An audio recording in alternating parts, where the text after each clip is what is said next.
You alright? Yes, mate. Yes, lads. Kelly, How are we? I'm alright, Good to see you. I need one of them, lads. How are you, mate? Good to see you. Ronnie, just make the lads a coffee. Yeah, help yourself, boys, yeah? That's right. Appreciate it.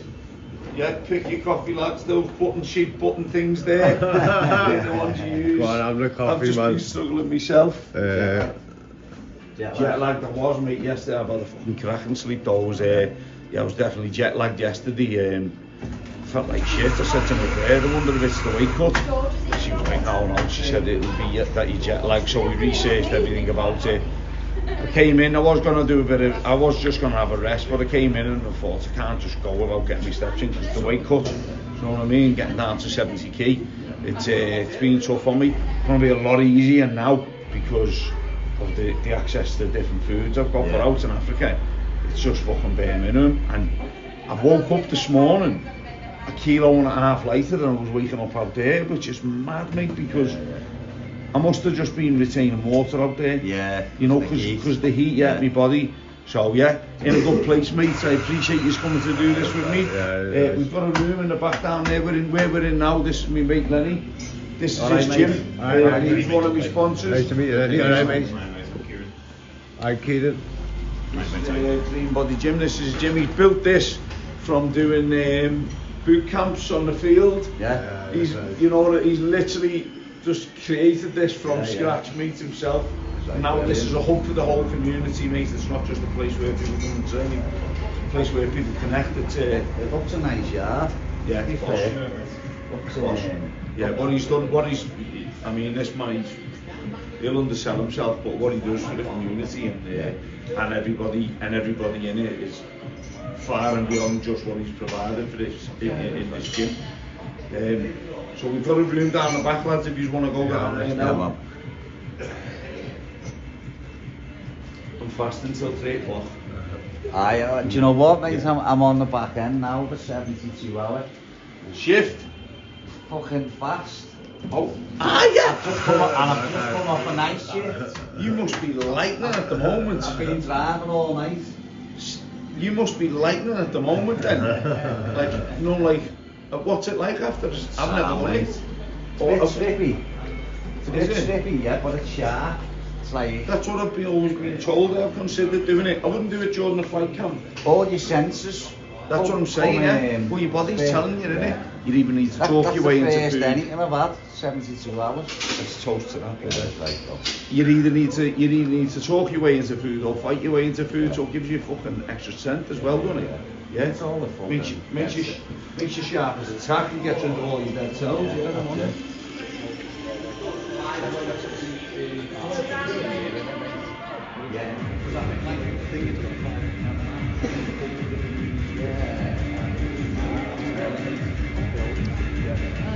Get the building. Yeah, what a building. Got the big area down there.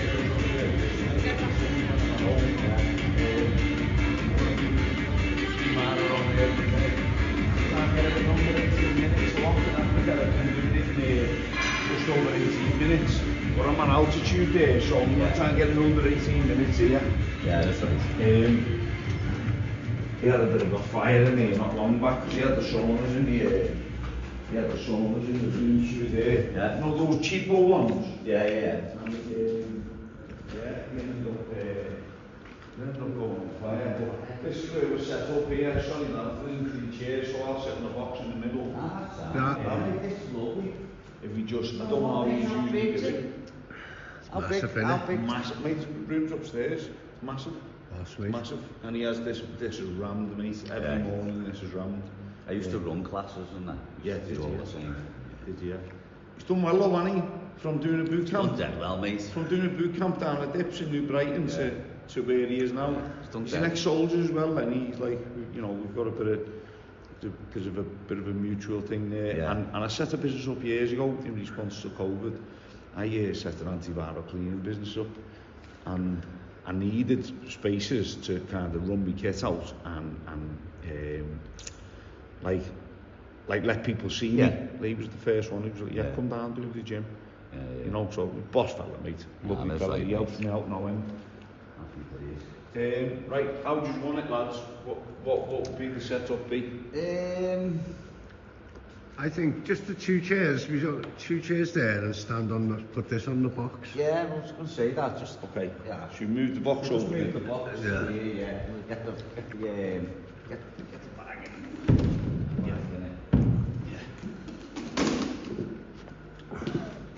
Tell me where you want Yeah, it. we're a bit close, don't we? Because of this volume. What? Yeah, bag it, mate. Go on, Almy. Got to put it on, you see, and have a look. You can see, mate. Yeah.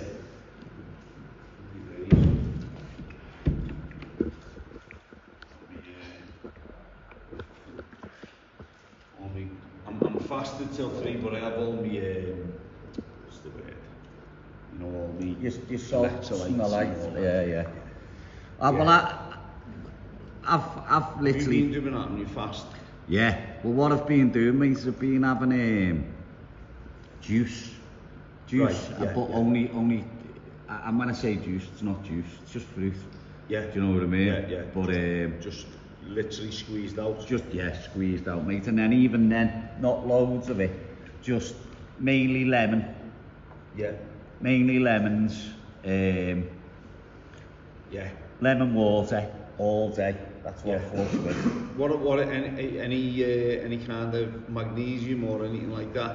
Well, yeah, I have all like the Celtic Sea, so I have Yeah. a few So bits you of have bobs. a bit of that, I have so a you little absorb bit of them that with the properly. water. I do that as well. Yeah.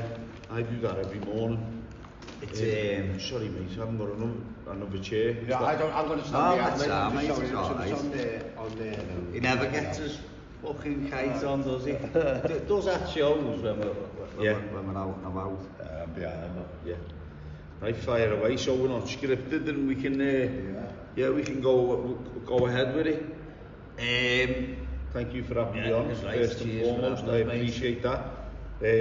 If we get a chance, I would like to plug my mate's brand. I was on the interview last night. So this is from a lad called Paul Hegarty. I don't know if you're a dad or not, but he lost his son when he was like 15. Is his little boy Brandon. He comes here, I don't know how he gets himself up every day, but he does. He comes here and he puts the work in. He's created a brand. Stefan said he's going to let him set a stall up at the show.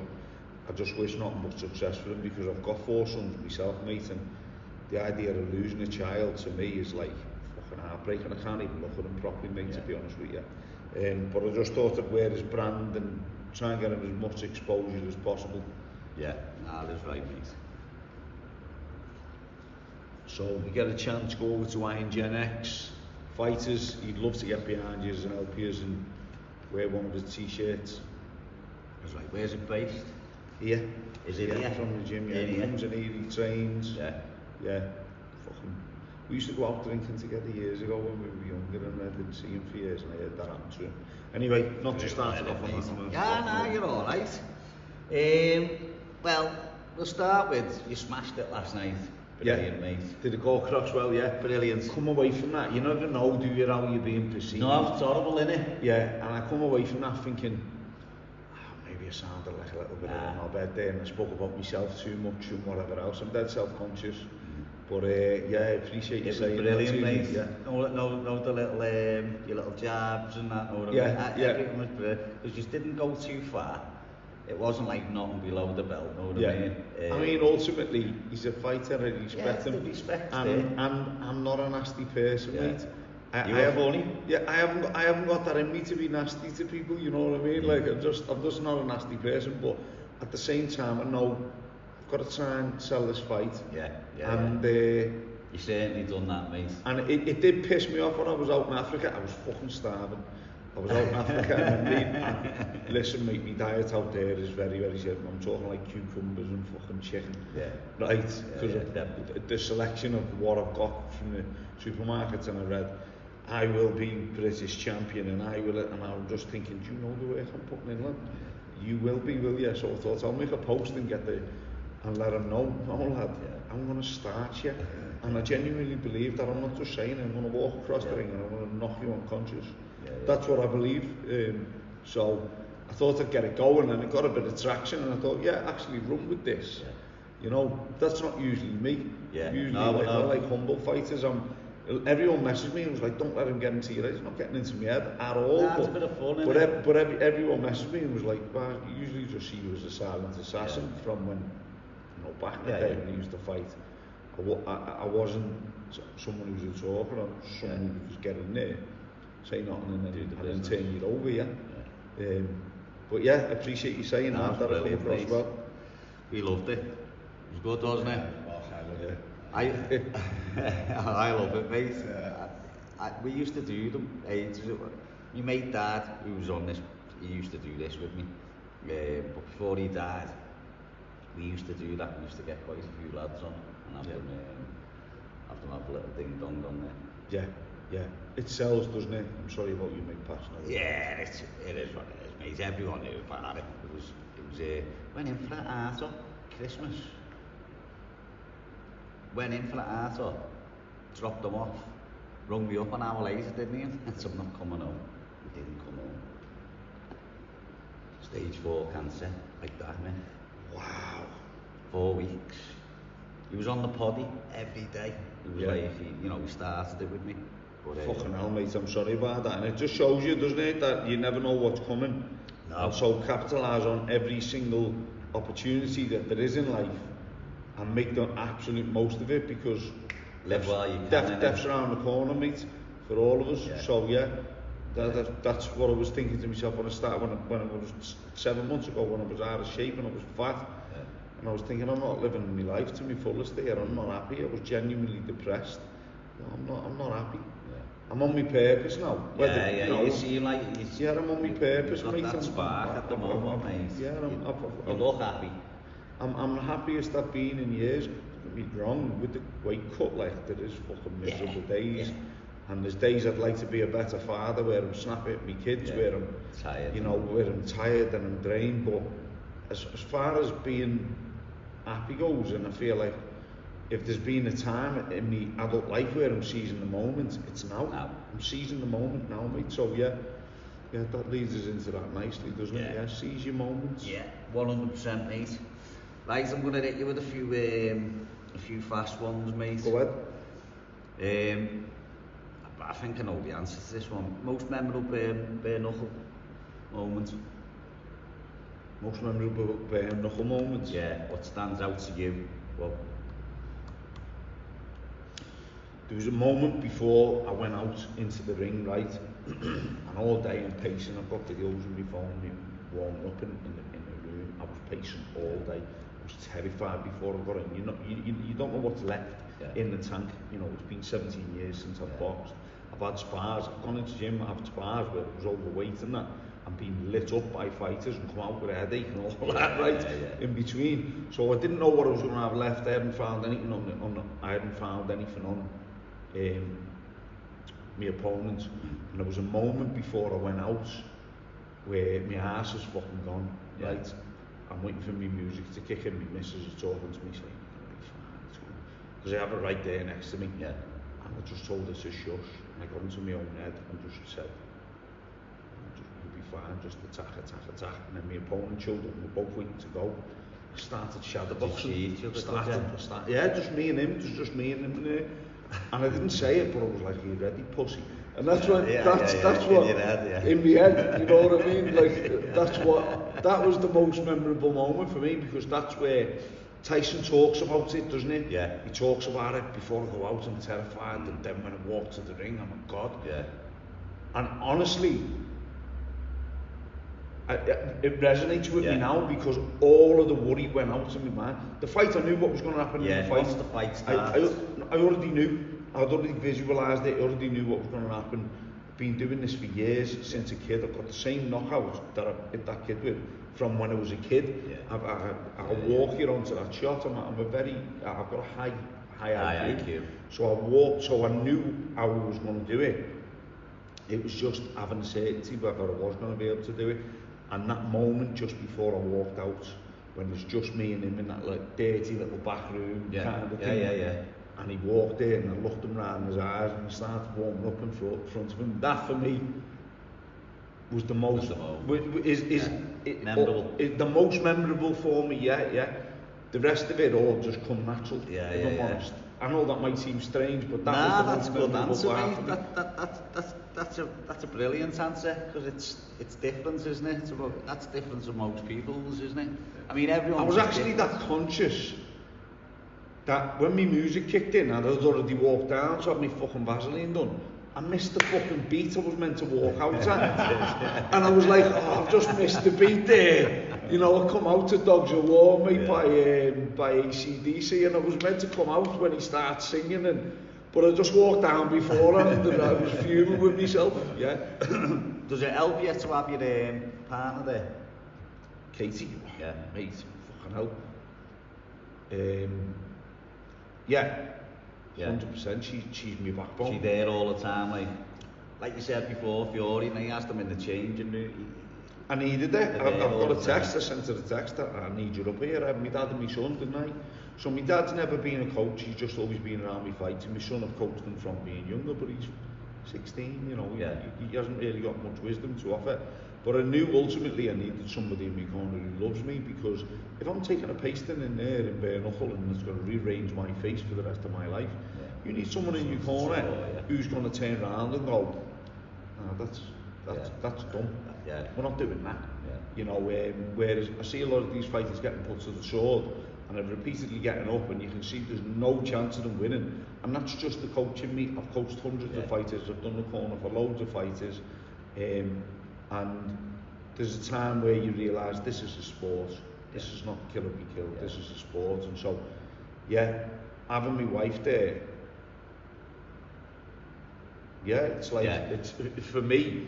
It's a must. It's everything. Yeah. I need it. Yeah. Because I know a few lads take obviously the partners come and that, but like. I have her in the back room with me. Yeah, and I know a few that don't do that. Yeah. They leave them, like sat, having a drink or whatever, and they don't really mix till after it. My wife's taught me a lot about how to be honest with you, how to, I've grown a lot through the lessons that I've taken from her. I'm a deep thinker, me, but my childhood wasn't that great, and I didn't learn a lot growing up, so I wasn't very civilised. It was kind of rule by fear kind of thing, and so I had that in my personality when I got a bit older, and my wife just realigned me into being civilised and socialised, and helping me to understand why you don't speak to someone like that, or why you don't be like that. So I trust in it. She's my backbone. Right, favourite bareknuckle boxer? Tyler Goodjohn. I mean, I like Dan Chapman. I like to watch him. He's silky. Yeah. But Tyler Goodjohn won because he was like one of the pioneers of the game.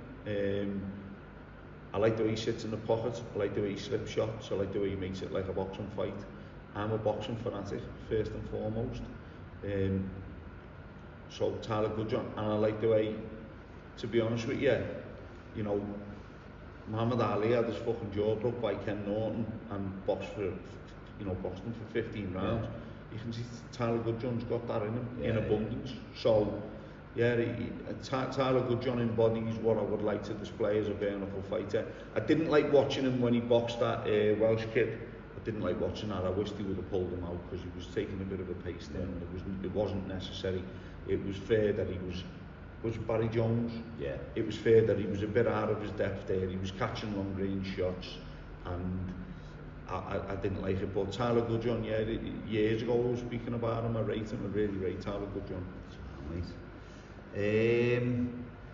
Dream place to fight? I thought Stefan was going to hit you with that last night. Dream place to fight?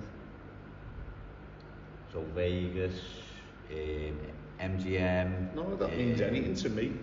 None of that. Somewhere in Liverpool. Somewhere where my own. Is there no like iconic place?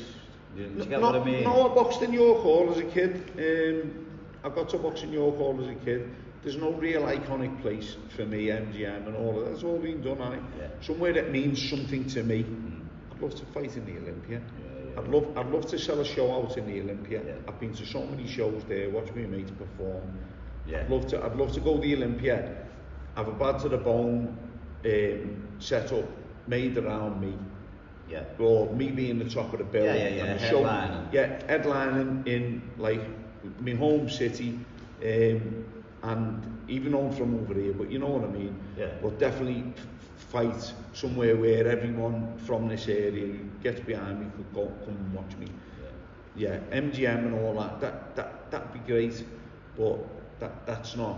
Yeah. For me, it doesn't float my boat like everyone realistic. else's. It's got to be potential. Got to be realistic about what my potential is in this game. Yeah. I think you could fight anywhere, mate, to be honest. Yeah. It's, I see bare knuckles on the rise. Yeah. I see potential. Fucking the Colosseum then. Potential for anything, mate. The Colosseum, mate. Yeah. That would be beautiful, wouldn't it? The Colosseum. I see you going over to Saudi, mate. Yeah. Stefan's. Yeah, if that opportunity arises, I would love to get out there. I would love to open a gym out there. Yeah. He's trying to do at the moment. It's in the process. Did you speak to Spencer? Yeah. Is he? Yeah. I fought on one of Spencer's shows, on 3 of Spencer's shows actually.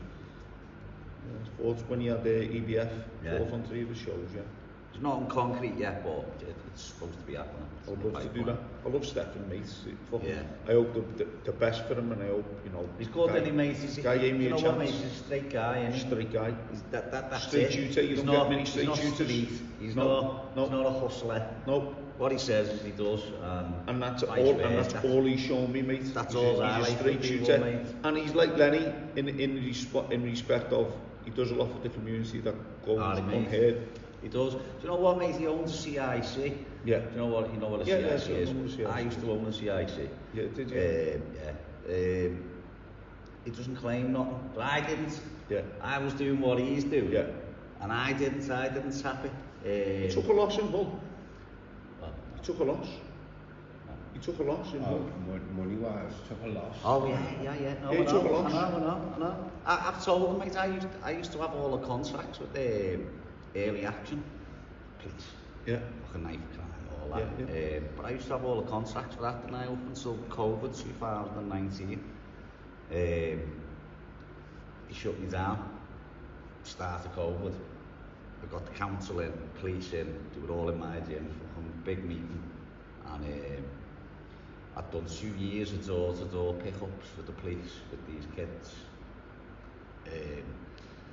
Whatever, they shut me down for COVID. And I went, nah, I'm not shutting down. Whatever, I had a big fucking row in the end. I went, get out. Fucking all the money I've spent, all the provisions I've put in place, you know what I mean? Because as you know yourself, it's all the background stuff that costs a lot of money, mate. All the paperwork. 100%. Even to put in my accounts, it's an accountant's paid. You know, you know what I mean? I can't do that. Yeah, I can't. Honestly, I see you can't do your own returns or nothing like that. I just threw them out, mate. And when I'm done, the police come running out after me, going, "We'll make it up to you at the end. What can we do? What can we do?" And I went, "I'm done." I think they conducted themselves disgustingly there, and you know, the police, and I lost a lot of respect for them.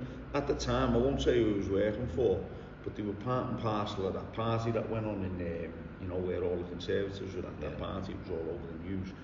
I can't say who I was working for at the time. I was working close protection. I was a security manager for a guy who facilitated that.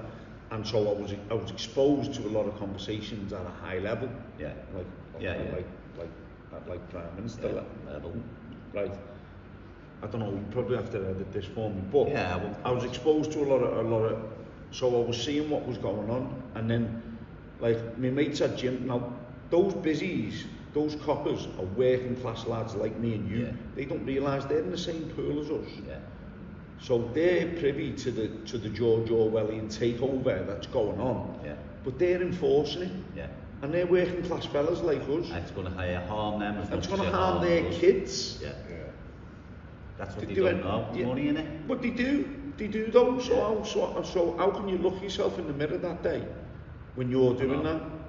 And so I lost a lot of respect for them there and there on that, because none of them politicians got nicked. None of the police investigated them. If you're deadly serious about, I'm going to be a copper and I'm going to go and help out in society, and I'm going to, then fair play to you. If you're staunch and you believe in your views and you stick to them, then fair play to you. You know, I give you your due. Nobody likes your grass and whatever else. But if you're on it, if you genuinely believe in a cause and you follow it to the letter and you've got integrity, then fair enough. But none of yous who were coming round shutting our fucking gyms down and the other businesses and that, none of yous were getting on and going, actually, as an officer, I'm going to go and investigate why that politician thought it was okay that he could go and do that. Yeah. None of them did that, so I don't rate yous, mate. Yeah. I don't rate yous for that. That's right, mate. Same. Right. Best punch, Mick. My best shot? Yeah, best shot. Best shot of all time. It's a mix between the jab and the right hand over the jab. To say, what's the jab? The jab is the lockpick. Yeah. You know, Benny Leonard, who's a fighter, I think he was from the 20s, he was a Jewish fighter, said he said if a fighter has a potent jab, then his opponent will react to anything that looks like it. Now, you know, if you've got a potent jab and you can throw a great jab to the body, you throw a